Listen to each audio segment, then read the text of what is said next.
Good afternoon, everyone, and welcome to Ohio EPA's Lead Service Line Replacement Funding webinar. My name is Dan Sowery with the Division of Environmental and Financial Assistance here at Ohio EPA, and I'll be moderating this afternoon's presentation with Ohio EPA's John Bernstein, Debbie Nicholas, and Katie Courtwright, who are all each from our Division of Environmental and Financial Assistance. Before we get started, I'd like to go over a few items to help you participate and engage with our presenters during this afternoon session. On this slide here, you'll see a screenshot of an example of an attendee interface. You should see something that looks like this on the right-hand side of your computer desktop. For this webinar, you are listening in using your computer audio. If you're having sound issues, try refreshing your browser. If that doesn't work, try logging off and logging back in. And if you'd like to call in for the webinar to hear the audio, you check your registration email and there's a number provided. Please feel free to submit questions to the presenters by typing them into the questions pane on your attendee interface. You may send questions in at any time during the presentation, and we will try our best to answer questions as they come in and during the Q&A portion at the end of this session. If we don't answer your question during the Q&A portion, we will reach out to you via email following today's webinar. Please access the chat feed to see more important information sent to all webinar participants about today's webinar. You can also use the attendee interface to view handouts for this presentation, and that also includes a PDF file of the slides used for today's presentation. This webinar is being recorded, and you will receive a link to the recording in a follow-up email along with a session survey. The session survey will also appear once this webinar ends. We value your feedback, and we would greatly appreciate it if you would let us know how we're doing and let us know if there's anything that we can do to further assist you. A certificate of attendance will also be included via email after the session. And with that, I'm going to turn it over to Ohio EPA's John Bernstein. Hey, good afternoon, everybody. Thank you and welcome to our Water Supply Revolving Loan Account, or WSRLA, Lead Service Line Funding webinar. As Dan mentioned, I'm John Bernstein, Assistant Chief of Ohio EPA's Division of Environmental and Financial Assistance, also known as DEFA. I'll be joined today by Katie Courtwright, who is DEFA's Loans and Grants Manager, and Debbie Nicholas, who is our WSRLA Program Specialist. We're happy to be here today to talk to you about a unique funding opportunity to replace lead service lines in Ohio communities. We'll cover a number of different areas today related to this opportunity for grant-like funding, and this includes the following: background on our state revolving fund programs, extent of the lead problem and the need for funding in Ohio, information on this lead service line principal forgiveness program, and some of the funding details. We're going to do a couple polls today, so without further ado, we'll get to our first poll.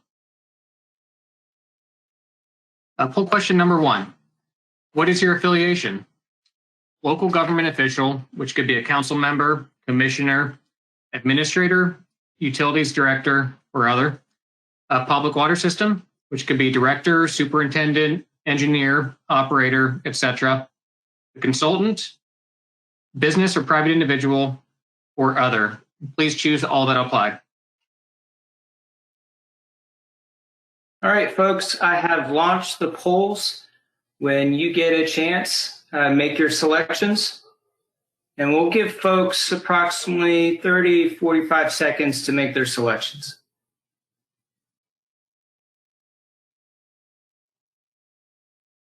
John, great. Great, thank you, Dan. Looks like we've got a really wide variety for attendees today, so happy to get the message out, and we're glad to see the public water systems are well represented. Okay. Let's go on the next slide here. Okay, so what is DEFA and what do we do? DEFA administers both of the state of Ohio state revolving fund programs. SRF programs are not unique to Ohio. Every state in the country has a state revolving fund program. And what they offer is below market rate loan programs for water and wastewater infrastructure. And this can be funding for planning, design, and definitely the construction of improvements for your water and wastewater systems. Our wastewater SRF program, the Water Pollution Control Loan Fund, or WPCLF, has been around since about 1989. And our drinking water SRF, the Water Supply Revolving Loan Account, or WSRLA, has been around since 1999. The WPCLF is a bit larger due to its age and volume of loans we've had in that program. So these SRF programs are all capitalized by US EPA through capitalization grants that the states receive each year. These were originally intended to just be a short-term capitalization grant, but they've continued on, and we're happy to take advantage of those grants. Receiving these grants allows us to further subsidize the rates that our borrowers receive. We leverage both of our SRF programs by issuing bonds in order to meet the demand of our borrowers. What these grants also do is allow us to pass along some of this grant as additional subsidy. This is kind of a newer feature for the SRF programs. And what we call additional subsidy in Ohio is principal forgiveness. What principal forgiveness is a loan that does not need to be repaid. Really, it acts like a grant. We just don't call it a grant. So like I said, it's a newer feature. It's really been around since about 2009 during the American Recovery and Reinvestment Act era, which many of you may know as the Stimulus Act. So principal forgiveness is really targeted in Ohio towards disadvantaged communities. On the drinking water side, that goes to disadvantaged community public water systems. So it's really unique. This opportunity is allowing us to give principal forgiveness to non-disadvantaged community public water systems. Okay, lead safety. I mean, I probably don't need to explain a lot to you the dangers of lead. In 1974, the Safe Drinking Water Act was passed by Congress, and that act requires EPA to determine the level of contaminants in drinking water at which no adverse health effects are likely to occur. So lead contamination in drinking water, oftentimes occurs from the corrosion of plumbing materials on the homeowner side. Therefore, water systems are required to control corrosivity of water. There's a pretty good consensus that future federal lead and copper rules might have more of an emphasis on replacing lead service lines where they exist. Additionally, lead abatement's been a real priority for Governor DeWine. On the drinking water side, a program called H2 Ohio has helped to fund some of the lead service line replacement in daycares in the city of Cincinnati. So we hope programs like this can, add to the pool and really take a dent in the lead service line problem in Ohio. It's often, considered $1 billion problem in Ohio. Okay, the source of these funds. There was a piece of federal legislation passed in late 2019 called the Water Infrastructure Funding Transfer Act, or WIFTA. This bill was often referred to as the Booker Bill, as it was championed by Senator Cory Booker of New Jersey. I believe 9 SRF programs, including Ohio, took advantage of this bill, mostly in the Midwest and on the East Coast of the United States. And what this bill allows is for us to transfer some of the cumulative capitalization grants received in our wastewater state revolving fund to the drinking water state revolving fund. And those transferred funds need to be made available as 100% principal forgiveness. In 2019 and early 2020, Ohio EPA gauged the demand from our borrowers and decided to transfer $20 million from our wastewater SRF to the drinking water SRF. So that's the $20 million we're talking about today that's available as principal forgiveness to our borrowers. Really, this funding is expected to be allocated by June of 2022. We're working to award and spend down these funds as quickly as possible. Okay, now just some general information on the program. We're accepting nominations year-round. Typically with our SRF programs, we have 2 nomination periods. On the wastewater side, it's during the month of August. On the drinking water side, it's during the month of February. These nominations for drinking water lead service line principal forgiveness will be accepted any time of year during program year 2021 and program year 2022. Those program years are based on the state fiscal year. So program year 2021 will end on June 30th of 2021. Program year 2022 begins on July 1st of 2021 and ends on June 30th of 2022. Generally, up to $1 million per applicant per program year is available as principal forgiveness through this program. It's not restricted to disadvantaged communities, like I mentioned before, and really any borrower that is a community public water system or a nonprofit, non-community public water system can take advantage of the funds. As I mentioned, the funds do need to be awarded and dispersed in a timely manner. So really, we're looking for the funds to be dispersed within about 2 years of loan award. So if you got a loan award in May of 2021, we'd be looking for you to spend down those funds by May of 2023. And with that, I'll turn it over to Debbie Nicholas, and I think she's going to kick us off with another poll question. Thanks, John. So poll question 2, what is the number of lead galvanized service lines, both public and private, that remain in your distribution system? A, less than 100, B, 100 to 1,000, C, more than 1,000, or D, unknown? All right, looks like most everyone has submitted their results, so I have shared the results with you, Debbie. Okay, so very interesting. So it's a pretty even spread between the less than 100, 100 to 1,000, and more than 1,000, and the majority are unknown out there. Okay, everybody, get your lead maps together. So, so now that we know we have lead or unknown lead, what are we going to do about this? What kind of funding is there? So as John went over, the Drinking Water Assistance Fund has offered funding to public water systems for a variety of distribution and water treatment plant projects for the last 20 years. And a common distribution project that we would typically see would propose replacement of an existing water main. And as you see in the diagram here, there's a water main at the street and the service line running to the home. But funding for a water main replacement project would only incorporate the portion owned by the municipality from the water main to the property line, as shown here in the blue circle. So what's different and what is eligible for the principal forgiveness offered for lead service line replacements? Well, if your system has lead anywhere between the water main and the internal plumbing of the structure, as circled in red there, all of those lead components of the service line are now eligible and can be replaced with funding through the Drinking Water Assistance Fund. And then as Katie will discuss it a bit later, it's really important that a water system continually update their lead service line map, because we see that a lot of those that were in that poll, about 58% are unknown. So knowing where lead is located in your distribution system will enable you to provide a listing of targeted areas to replace. And then until the funds are gone, each water system can request up to $1 million during each of the next 2 years to replace the lead service lines, private galvanized service lines, and lead goosenecks. So terminology and configurations may vary from system to system, but in general, the service line, as I said, is the line that runs from the water main to the building's internal plumbing or shutoff valve. And that line is divided into publicly owned side and a privately owned side. The publicly owned side is typically the responsibility of the water system, and it runs between the main to the property line. The privately owned side is the responsibility of the property owner and runs between the property line to the internal plumbing. So if either or both of those are lead, those are eligible. And then next we have on the bulleted list here, private galvanized service line. So why galvanized? That's not lead.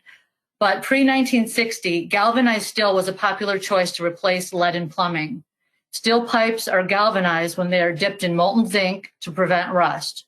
But over time, corrosion and rust builds up, and then lead particles, if they're upstream, they can attach to the rough surfaces of the galvanized pipe, and eventually they'll release lead back into the water.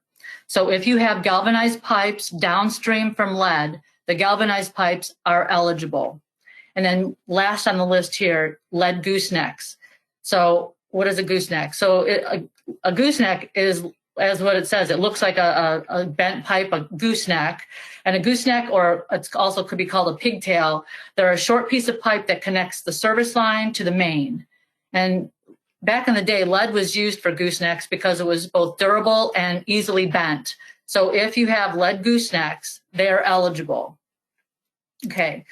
So what kind of properties are eligible to replace the service lines on. Pretty much anywhere you have a lead service line is eligible for replacement. Properties most at risk are those where people have the greatest exposure to the lead, such as residences, schools, and child daycares. So these are the properties that we expect to be targeted first, but they're certainly not all that are eligible. If you have lead in your distribution system, it's best to just replace it. So then from these properties and the list that you make and areas that you identify, what can be funded? What can be paid for out of this fund? The eligible costs are not limited to only the pipe material. All construction costs necessary for private and or public lead service line replacement are eligible for this funding, and that includes property restoration costs. Please keep in mind, though, that the restoration costs must be within reason and fit the project. So we don't want anything elaborate in the restoration area. And then here in the screen here is an example of the cost breakdown from lead service line replacement, which includes both construction and restoration costs. And then lastly, I want to make a point. If you have a bigger project, a water main replacement project, and you want to include lead service lines, you'll need to show a breakout for the cost for separated between the water main and the lead service lines. So we're able to track and account for the principal forgiveness amount that is replacing the lead.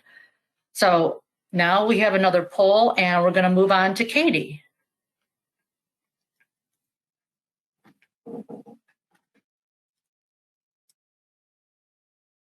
Thanks, Debbie. And good afternoon, everyone. We've got one last poll question here for you, so let's jump into that. Lead and water has been a hot topic for several years. How has your community provided outreach and education to your customers? Website or flyer, public meetings, news media, or need some improvement, still working on it? And you can choose all that apply here. All right, looks like that's about it. We'll go ahead and close, and I will share the results.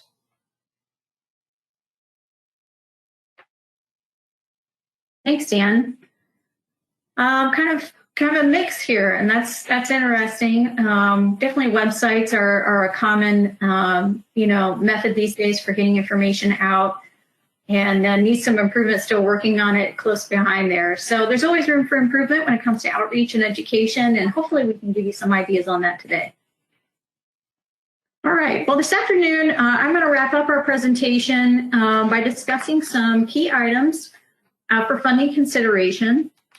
And hopefully this will give you some things to think about when you're preparing your funding requests, and just if you're starting kind of from scratch and planning your lead service line replacement project. All of these items that I'm reviewing are also mentioned in our lead service line fact sheet, which is available to you in the handout section on the webinar tools. So I'll go through each item. We'll talk about a little bit about each of these, but just quickly, we'll talk about a lead service line inventory and distribution map, documented authority to access private property for the replacement work, a legal opinion demonstrating authority to spend those dollars on private property, an outreach plan for educating customers, acceptable asset management program that's required for all of our SRF loans. And then we'd also like to see, that what role the public water system will play in this project, whether you will conduct or oversee the work. So that's a quick list of some things that we're looking to see in a funding request, and we'll go through a few of those. So first up, lead service line inventory and distribution map. So in 2017, public water systems were required to prepare distribution maps. And on those, maps, if you knew where your lead service lines were located, you indicated that. Knowing where service line material and where those lines are located is really key to responding to disruption of service events. You can see in that second bullet that there's a link under disruption of service events, and I wanted to provide that to you as a link to a guidance document our Division of Drinking and Groundwater put together to help public water systems develop their plans for addressing disruption to service events, particularly as it relates to those issues with lead lines. So be sure to check that out as you're preparing some of your replacement project activities. And then the last item on this slide that just a more of a heads up and things to think about is your maps will need to be updated every 5 years, and that will be due in 2022. So for the purposes of funding submission, what we're looking for is a map of the area that you'll be addressing with lead service line replacement, and that should be able to come from your inventory and distribution map and indicating where you think those lead lines are. So for outreach plan, this is probably one of the most important items, I think. It really helps to solidify your thoughts on how this project will go. Not just the project, but you could use this, thinking more broadly about outreach in terms of lead service lines. But public awareness is really going to be key when we're talking about accessing private property, doing work on private property. This is very different for our program. It's really a first. We really haven't done work on private property with the SRF funding, and it's kind of new territory. So it's really important to kind of have a game plan in place when you are engaging with homeowners. So have a game plan, put together, who will be interacting with the homeowners. Make as much information accessible to those folks as you can, whether that's online or door-to-door hangers, as we mentioned earlier. Make the information accessible. Develop some FAQs. Think ahead about, what's likely for this community in this particular project that you're addressing, or generally as you put together your plans for lead service line replacement. Kind of get this down on paper and think through, making sure from the public's perspective, how can they get access to information and who can they contact? So when you're submitting your request for funding, what we'll be looking for is something that takes us through kind of the stages of your project. So including before work begins, how you're going to reach out to folks and talk to them, notifications, and then, who's going to be taking care of gaining access to the site. Is the contractor going to do that? Is that the public water system? Making sure that you have those details worked out. And lastly, a means for self-reporting. This can be really helpful. As we saw from the poll when Debbie was speaking, there's a large percentage of lead service line locations that are unknown. So having an opportunity for residents to self-report their lead service lines on their property, I think could be really useful for public water systems so that they can kind of get a handle on what's out there, what's in their system, and what areas maybe to address first.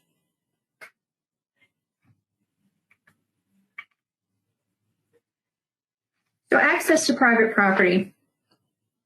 We just listed a few, of the common methods here, but obviously, some systems and some communities have more experience with this, have had experience with this, and they may have other methods. So this is not exhaustive or all inclusive, but and if you have other methods for gaining access to private property, we'd be happy to talk to you about those. But what we're looking for in terms of a submission for funding, you need to have clear documentation on what option you're using, and provide, that language or documentation with your submission. This goes a little bit back to the outreach plan. As I mentioned, identifying who will be requesting that access or going door to door. If this is going to be a mail-in option, that kind of helps you to think through your timeline. If you're going to try to get all of that wrapped up and in advance of your anticipated start date for your project, you need to think about, how long is that going to take, and how much time should we build in for that. So start thinking about the best way for your community to handle that that piece of the puzzle. Very important.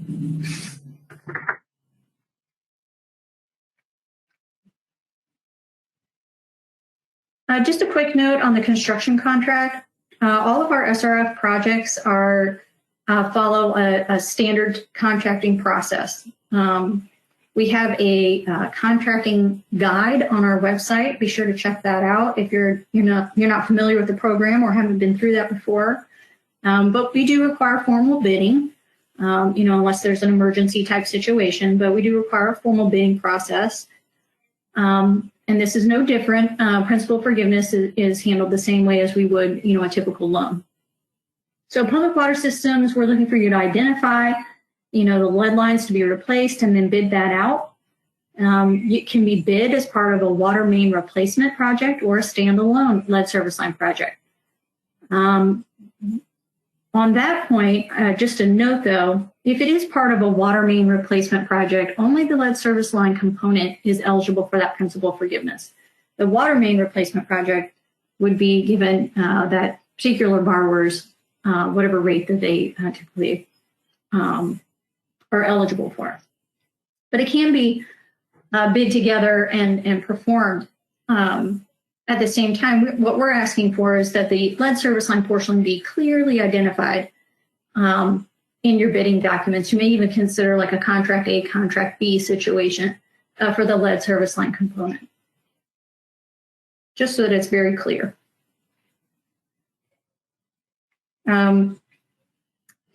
And then also just generally, make sure you can, back up those costs with the appropriate documentation. I know we say it's up to $1 million, and that's true. Obviously, communities are eligible up to $1 million principal forgiveness, but if your project's $500,000, it's not a $500,000 project and then a $500,000 contingency. We want to be very efficient with our funding. And as John said, get that money out the door as quick as we can, but also very efficiently. So we'll be looking to make sure you have appropriate documentation for your costs.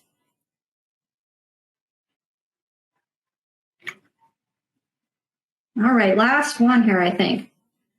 Just to wrap us up, and as a reminder, John mentioned earlier, our funding comes from capitalization grants from US EPA, and that comes with federal requirements. So here are some of the requirements for all of our SRF projects I just wanted to make mention of. The Davis-Bacon Act, it does apply to private properties. Keep that in mind. American Iron and Steel, if you're familiar with that, it's a requirement to buy American-made iron and steel products and components. Not too many probably with this type of project, but it is required. For disadvantaged business enterprise, we have good faith effort requirements and programmatic goals that we try to achieve. And those are laid out for you in that contract guidance that I mentioned earlier. And then for each project, we do a project-by-project environmental review. Replacement projects are pretty straightforward, but we are required to do our due diligence before we fund a project or move to a loan award. Okay, so real quickly in summary, John mentioned we have $20 million available. It's $1 million per entity per year. That's first come, first serve. And we're ready to see what work we can get done in the state of Ohio and get these lead lines replaced. Before I wrap it up and we turn over to some time for questions and answers, I wanted to give an opportunity for Debbie and John if they wanted to add anything else to our presentation for today, or we'll kick off some question and answer time. But we want to thank you very much for attending and your attention today. Great, thanks, Katie. I've got nothing to add. It looks like we've got a number of questions, so we'll try to hit a couple of those before we wrap up today. Great. All right. Thank you, Katie. We're going to now begin answering the questions submitted during today's presentation. As a reminder, you can still submit questions through the questions pane in your attendee control panel. We'll do our best to answer as many questions as possible. If we don't answer your question during the Q&A portion, we will reach out to you via email following today's webinar. So John, Debbie, and Katie, if you're ready, I'll now begin with the first question. And maybe we'll just kind of take turns and, see how we kind of go through these questions. So Katie, how about we have the first question for you. So if you're ready, are current projects that are under construction now eligible for funding? Thanks, Dan. Typically, no. Projects that are already under construction, as I mentioned earlier, we have a lot of federal requirements and programmatic requirements that we are required to perform our due diligence on before award. So if it's under construction already, typically, no, we can't fund those projects. All right. And just as a side note, I see some questions coming in about the actual slides as well. Feel free to check out the handouts section on your attendee interface, and you will see that we have provided a PowerPoint or a copy of all the PowerPoint slides for everybody. All right, next question. John, maybe this would be a good one for you. So John, if you're ready, are design costs and engineering costs eligible for reimbursement? Yeah, thank you, Dan. Unfortunately, no. The principal forgiveness we're offering through this program is only for construction activities and really kind of limited to the lead service lines themselves. I know we've got some questions about water mains. This principal forgiveness is really for public and private lead service lines. It's a $1 billion problem, and hopefully this is just the start. But at this time, we do offer loans, low interest loans or 0% loans for the design and engineering that might be associated with these projects. All right. Thanks, John. All right, Debbie, you're up. Here's a question for you, if you're ready. How long does it take between the nomination date and the actual loan award date? That's a good question. Well, the answer to that question, I guess, depends on how far along the project is when it's nominated. And so nominations are accepted anytime for the lead service line replacement projects, as Katie brought up. But I want to point out up front that the nomination is not the same as the application. We've included in the handout section here the actual nomination form that you could submit with your project that you're proposing for a regular project or lead service line project. And so when you send in a nomination form, that just lets us know that you have an interest in funding. A project that's ready to proceed will take typically about 3 to 4 months to get a loan award. And I'm just talking if you don't need plan approval. So we're going right for the lead service lines. And a project is ready to proceed is one that already has a listing of targeted lead service lines to replace. The system has ability to access private property, and the water system has an asset management program that's in order, and they've done outreach, like Katie mentioned. So once your project is nominated, you'll then work with the Ohio EPA project team to submit planning information, and then your application and pre-bid documents. And then when all that is in order, you'll advertise the project for bids. Okay, depending on your community, however long you advertise, it's anywhere between 2 to 4 weeks. So here's one thing I want you to keep in mind. One of the most important dates that will determine when you'll be in line for a loan award is when your bids are opened and you submit that information to us. That date timeline is so key. So the rule of thumb is that you would submit your information to us at least the middle of the month prior to the month that you want a loan award. So for example, if you want an April loan award, you'll need to submit your engineer's recommendation and your bid documents and your tentative resolution to award the contract by the middle of March. So that means you are likely beginning to advertise that project sometime in February. So that's why the date when you open your bids is so key. So back that all the way up. So when you have to start advertising back in February. And then we go through all that when you're assigned a team, but just realize that the dollar amount in the loan exhibit is based on actual bids. So your bidding schedule will play a big role in your loan award schedule.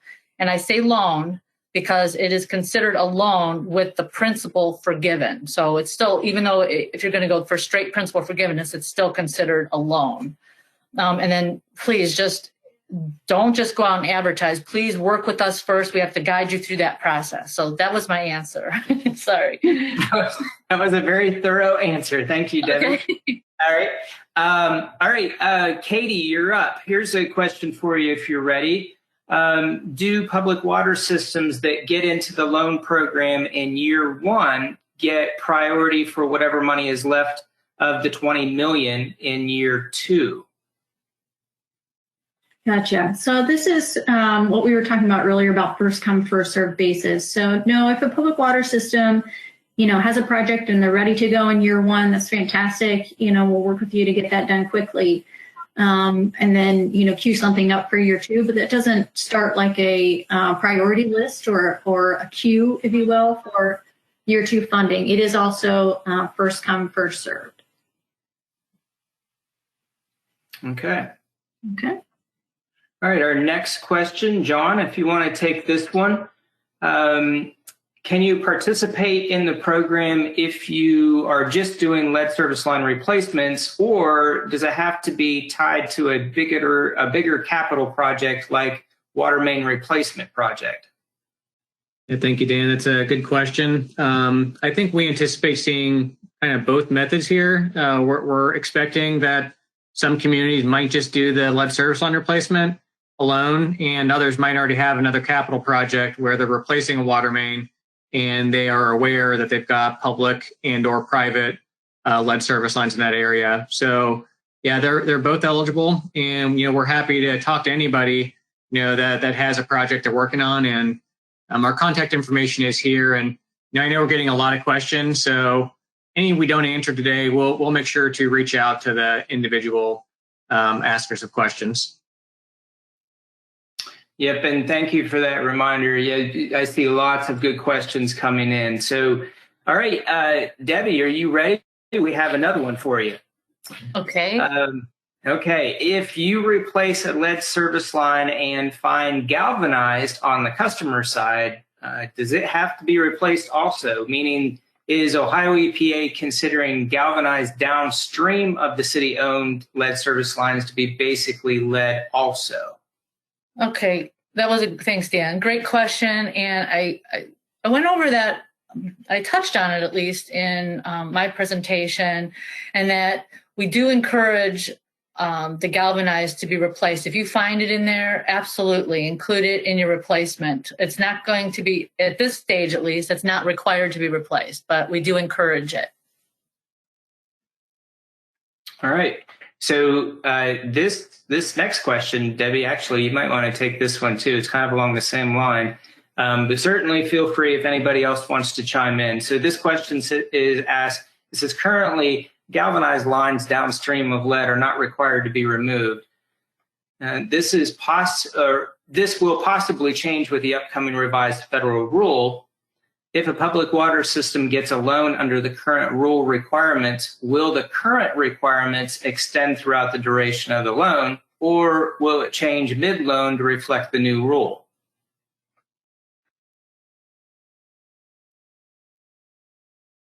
That's a great question. And John, do you have any, or Katie, do you have any insight into that? I think, before or after the rule, whatever that says, we're not going to change the game here. So it's eligible now for principal forgiveness funding. And if the rule requires it, it'll still be eligible for principal forgiveness funding. Mm-hmm. The galvanized downstream of the public lead service line, that is. Mm-hmm. Excellent. All right. Here's one that's open for anybody. Are matching funds required, or if we have $1 million project, for example, can it be funded entirely with principal forgiveness?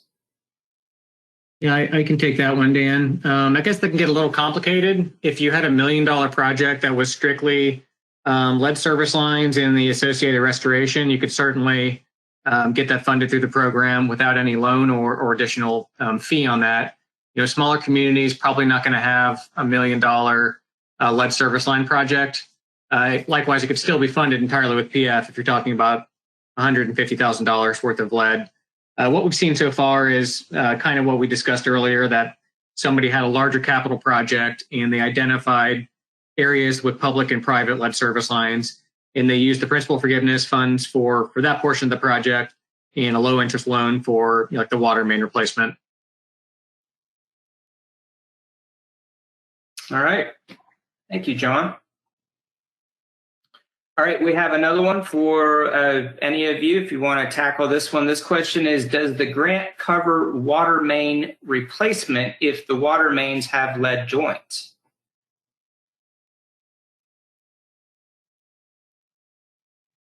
And I'll read that one more time. Does this grant cover water main replacement if the water mains have lead joints?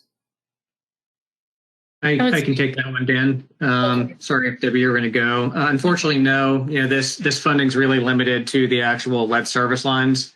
I think that's great if people are identifying areas in their distribution system that have lead, and if there's future funding, hopefully we can address things like that. But just due to the magnitude of the issue facing Ohio, this funding is really targeting the actual private and public lead service lines. All right. All right, it looks like we have one more question to go, and then we will wrap up. For any of the questions that we did not get to, again, we will reach out to you following today's webinar. So this last question, and again, it's a free-for-all for any of the three presenters that you would like to, if you guys would like to tackle this one. This question is, we're looking to do an infrastructure project in 2022. If we would apply for this loan, when would the funds have to be spent by?